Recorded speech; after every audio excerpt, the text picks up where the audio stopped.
Okay, let's move to the, you mentioned in your opening statement about the one-time initiatives to recalibrate our immigration system. So there's 115,000 protected persons and 33,000 temporary workers.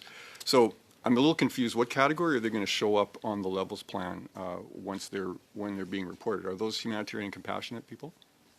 Okay, yeah, so let me start with, if you'll allow me, if not, someone else will, but the protected person in Canada category, if I can explain to you the definition of that. Well, I don't need that. Okay, so your question, no, did not so I'm give me wondering the idea that Okay. maybe perhaps, you go ahead and ask that again. Okay, so you put in the plan, well, you didn't put in the plan, you put in a little asterisk at the bottom of the plan, where, by the way, we're going to add another 115,000 people to this plan. So the plan is actually going to be higher than you said. I'm just curious where those people are going to show up in the plan once they actually are granted PR.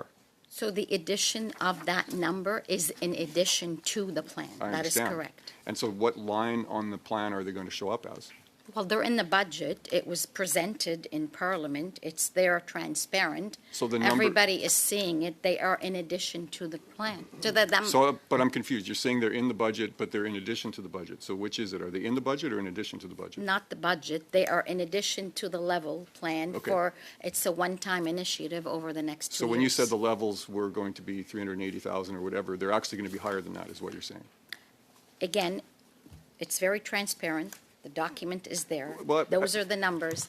I would For the disagree next 2 that years, it's. these are one-time initiatives. But These Minister, are people who have I been would living. disagree that it's transparent, because you're saying, on the one hand, it's this number, 380,000, and on the other hand, you're saying, by the way, we're going to add in another X number of people. We don't know how many it's going to be. I don't find that transparent at all.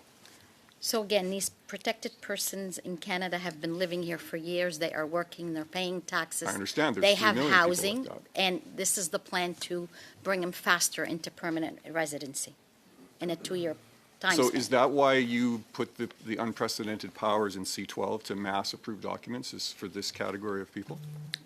Those would have absolutely nothing to do with these people. These people already have the right to stay in Canada. How do they have the right to stay in Canada? Were you going to process them one at a time, or like, how are you going to process so many people at once? We've been struggling, your government's been struggling to process files for years, and all of a sudden, you're magically going to approve 115,000 files? How is that going to happen?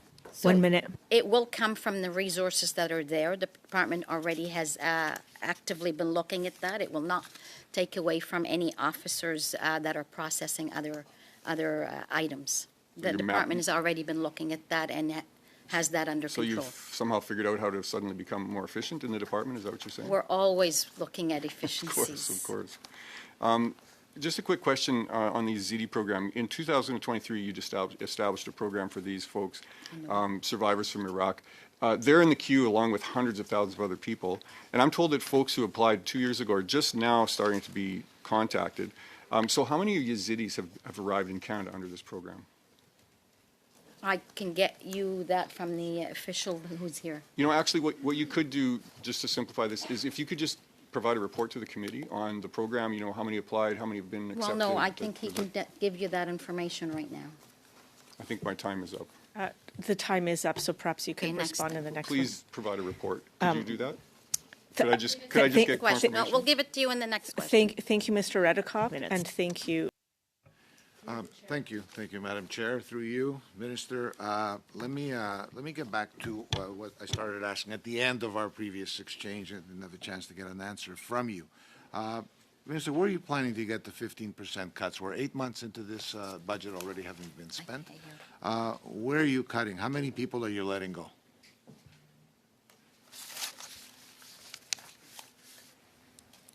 The people. There's a silence there, and my 5 minutes are rapidly disappearing. So in early 2025, IRCC already recalibrated a large number of its staffing back in February 2025. And the reason it did that at the time was because the levels plan was supposed to be 500 for permanent residency, and it went down to 395.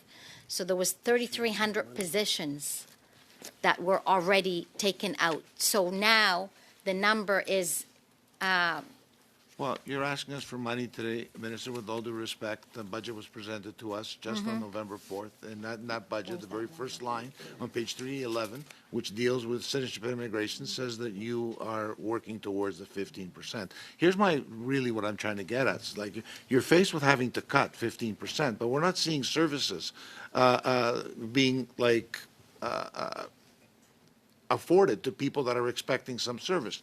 Mrs. Zahid mentioned the Hong Kong Pathway Program. Last Saturday, I met at the Hong Kong Community Center with hundreds of people specifically on the Hong Kong Pathway subject, people that were signed an agreement in effect with the federal government saying if they did this, they would have a pathway to permanent residency. They're looking at delays, Minister, of up to 10 years. So where are you cutting at? Are we going to see services cut as well? These backlogs are getting further and further and further. So let me ask you this. What was the historic high of non-permanent residents as a percentage of the overall population? Do you know? So let me answer No, your my question. question, That Minister, is there's a what- number of factors when we consider our budget. There will No, be no cuts to servicing front line. I understand. I'd like to know if you know if you can share with us what the historic high of non-permanent residents in the country is as a percentage of population.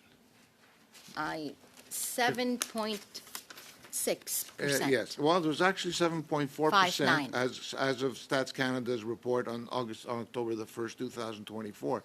Do you know what it was as of just this past summer? The number that we have here for the third quarter of 2025, 7.26. Okay. Now, it was just 2.5%, Minister, for 4 years ago. Sorry? It was just, in 2022, it was 2.5%. Today, you're looking at 7.1%. So you There's must no be, amount you're of using spin. different There's stats. no, I'm talking like this is the huge number of people that your government has led into the country. There's no amount of spin that will hide the volume of people that were led here. We warned the Liberals, for example, to abolish the TFW program, which you have chosen not to do so. It appears to Canadians that the IRCC, your department, has become the Human Resources Department for Tim Hortons. We have kids, we have children in Canada, kids, okay, who can't find jobs. Youth unemployment in Canada, 18, 19, 20, 21-year-olds in the Greater Toronto Area is hovering around 20%. And they're trying to find jobs, and you have temporary foreign workers and international students who really should not be working and taking their jobs, taking their jobs.